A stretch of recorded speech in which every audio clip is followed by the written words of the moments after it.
My first follow on TikTok was Steven Twitch Boss.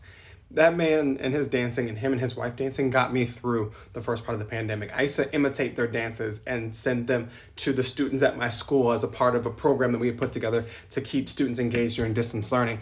And I remember when he passed, and I don't usually cry when celebrities pass, but I cried that day. And I remember the collective of people online, and very specifically Black folks, came together and we were like, Allison, we got you. We got your back, girl. You're going to get through this.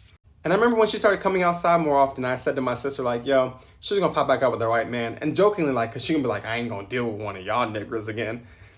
And when she popped out with the white guy, I was like, oh, that makes sense. And then I saw this headline and I was like, oh, you've fully gone white on this.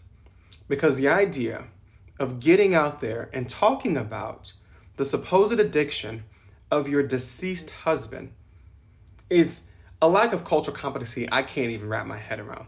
I understand people have to grieve how they grieve, but why tarnish that man's reputation? Because let's remember, when you're white and you die of an addiction, you are sick. When you're Black, it's because you're an addict. So I was already bad about this and I was taking it from a racial perspective. Then I saw that Twitch's family also felt a way about the way this went down. That Twitch's family, the Black side, has been basically shut out, forced to sign NDAs just to go to the funeral and not allowed to see the kids.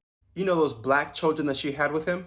And this is why it's really important to remember that even if you are a white person in a relationship with a Black person, it does not absolve you of the fact that you've been trained and conditioned into white supremacy, and given the chance, oftentimes you will revert back to it.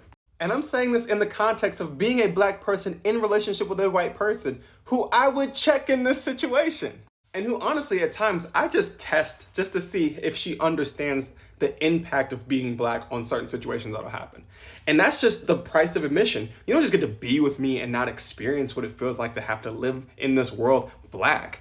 Like, that's what it is. And so I think the reality of what's happening, there's absolutely a racial component. And there's a part of it that's just frustrating because our memory of him collectively is of this happy man who ended up losing his battle to his inner demons. Why did you have to broadcast those demons to the world and then run and tell people about it? Especially considering the group of people, Black folks, who so outwardly and vocally supported you. It's really sad. Thanks for coming to my TED Talk.